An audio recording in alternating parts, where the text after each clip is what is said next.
पश्चिमी झील और सफेद नाग की कहानी। पूर्वी चीन के हानचाओ शहर में स्थित पश्चिमी झील अपने असाधारण प्राकृतिक सौंदर्य के कारण विश्वविख्यात है। 14वीं शताब्दी में इटली के मशहूर यात्री मार्को पोलो जब हानचाओ आया, उसने पश्चिमी झील की खूबसूरती देखकर उसकी इन शब्दों में सराहना की कि जब मैं यहाँ पहुँचा तो लगा जैसे मैं स्वर्ग में आ गया हूँ। पश्चिमी झील पूर्वी चीन के चेचांग प्रांत की राजधानी हानचाओ शहर का एक मोती मानी जाती है। वह तीनों तरफ पहाड़ों से घिरी है। झील के पानी स्वच्छ और दृश्य मनमोहक है। चीन के प्राचीन महाकवि पाई चुई और सु तुंगपो के नाम से नामांकित दो तटबंध पाई बांध और सु बांध झील के स्वच्छ जल राशि के भीतर दो हरित फीतों की तरह लेटे मालूम पड़ते हैं। तटबंधों पर कतारों में हरे भरे पेड़ खड़े झील के सौंदर्य में चार चांद लगा देते हैं। सदियों से बड़ी संख्या में कवियों और चित्रकारों ने पश्चिमी झील के सुंदर दृश्यों का कविता और चित्रों में वर्णन किया है। पश्चिमी झील के 10 खूबसूरत दृश्य चीन में हर व्यक्ति की जुबान पर रहते हैं, जिनमें सुबांध का वासंती सौंदर्य, अनूठे प्रांगण में कमल का तालाब, झील की जल राशि पर शरदकालीन चांद की परछाई, टूटे पुल पर बर्फ की खूबसूरती, विलो पेड़ों के झुंड में कोयल की मदिर कूक, कमल तालाब में सुनहरी मछलियों का दर्शन, त्रिपगोड़ों के बीच पानी पर चांदनी, लेफम पगोडे पर सूर्यास्त का अनोखा दृश्य, नानपिंग मठ में संध्या बेला की घंटी तथा दूर पर्वत शिखर पर मेघों का मनोहर आच्छादन शामिल हैं। एक सफेद नाग ने 1000 साल तक कड़ी तपस्या कर अंत में मानव का रूप धारण किया। वह एक सुंदर व शीलवती युवती में परिणत हुई। एक नीले नाग ने भी 500 साल तक तपस्या की तथा वह एक छोटी लड़की के रूप में बदल गई। नाम पड़ा शोछिंग। पाइलियांगची नाम की सफेद नाग वाली युवती और शोछिंग दोनों सखी के रूप में पश्चिमी झील की सैर पर आई। जब दोनों टूटे पुल के पास पहुंची तो भीड़ के बीच एक सुधड़ बड़ा सुंदर युवा दिखाई पड़ा। पाइलियांगची को उस युवा से प्यार हो गया। शोछिंग ने अलौकिक शक्ति से वर्षा बुलाई। वर्षा में शुष्य वर्षा के समय पाइलियांगची और शोछिंग के पास छाता नहीं था, आथ वे बुरी तरह पानी से भीग गईं। उनकी मदद के लिए शुष्यान ने अपनी छाता उन दोनों को थमा दिया, खुद वह पानी में भीगता रहा। ऐसे सच्चरित्र युवा से पाइलियांगची बहुत प्रभावित हुई और उसे दिल दे बैठी और शुष्यान के दिल में भी उस खूबसूरत युवती पाइलियांगची के लिए प्यार का अंकुर फूटा। शोछिंग की मदद से दोनों की शादी हुई और उन्होंने झील के किनारे दवा की एक दुकान खोली। शुष्यान बीमारियों की चिकित्सा जानता था। दोनों पति पत्नी निस्वार्थ रूप से मरी। लेकिन शहर के पास स्थित चिनशान मठ के धर्माचार्य फाहाई पाइलियांगची को निशाचर समझता था।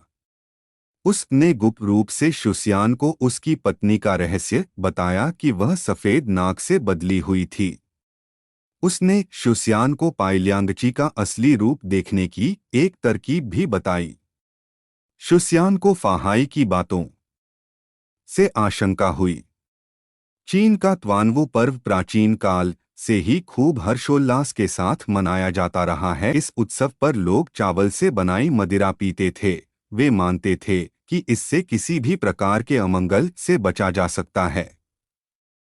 इस उत्सव को मनाने के दिन शुष्यान ने फाहाई द्वारा बताए तरीके से अपनी पत्नी पाइलियांगची को मदिरा पिलाई।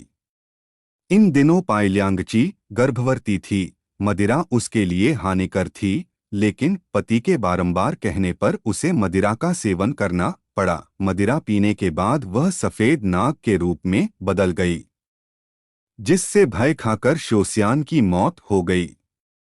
अपने पति की जान बचाने के लिए गर्भवती पाइलियांगची हजारों मील दूर तीर्थ खुनलुन पर्वत में रामबाण औषधि गलोदर्म की चोरी करने गई।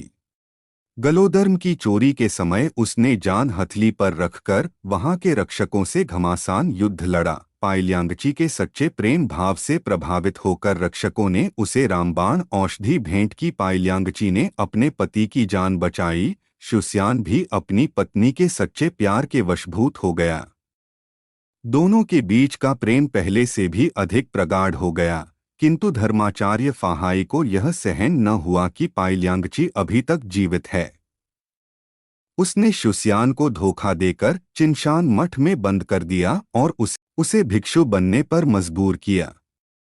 इस पर पायल्याङ्ची और शोछिंग को अत्यंत क्रोध आया। दोनों ने जल जगत के सिपाहियों को लेकर चिनशान मठ पर हमला बोला और शुष्यान को बचाना चाहा। उन्होंने बाढ़ बुलाकर मठ पर धावा करने की कोशिश की, लेकिन धर्माचार्य फाहाई ने भी दिव्य शक्ति दिखाकर हमले का मुकाबला किया। क्योंकि पायल्याङ्ची गर्भवती हुई थी और बच्चे का जन्म देने वाली थी, इसलिए वह फाहाई से हार गई और शोछिंग की सहायता से पीछे हटकर चली गई। वो दोनों फिर पश्चिमी झील के टूटे पुल के पास आई। इसी वक्त मठ में नजरबंद हुए शुष्यान मठ के बाहर चली युद्ध की गड़बड़ी से मौका पाकर भाग निकला। वह भी टूटे पुल के पास आ पहुंचा। संकट से बचकर पति पत्नी दोनों को बड़ी खुशी हुई। इसी बीच पायल्याङ्ची ने अपने पुत्र का जन्म दिया, लेकिन बेरहम फाहाई ने पीछा करके पायल्याङ्ची को पकड़ा और उसे पश्चिमी झील के किनारे पर खड़े लेफम पगोड़े के तले दबा दिया और यह शाप दिया कि जब तक पश्चिमी झील का पानी नहीं सूख जाता और लेफम पगोड़ा नहीं गिरता, तब तक पायल्याङ्ची बाहर निकलकर वर्षों की कड़ी तपस्या के बाद शोछिंग को भी सिद्धि प्राप्त हुई। उसकी शक्ति असाधारण बढ़ी। उसने पश्चिमी झील लौटकर धर्माचार्य फाहाई को परास्त कर दिया, पश्चिमी झील का पानी सोख लिया और लेफम पगोड़ा गिरा दिया एवं सफेद नाग वाली पायल्याङ्ची को। यह लोक कथा पश्चिमी झील के कारण सदियों से चीनियों में अमर रही और पश्चिमी झील का सौंदर्य इस सुंदर कहानी के कारण और प्रसिद्ध हो गया। अगर आपको हमारी कहानी अच्छी लगी हो तो उसे तुरंत लाइक और सब्सक्राइब कीजिए और अपने दोस्तों में शेयर कीजिए।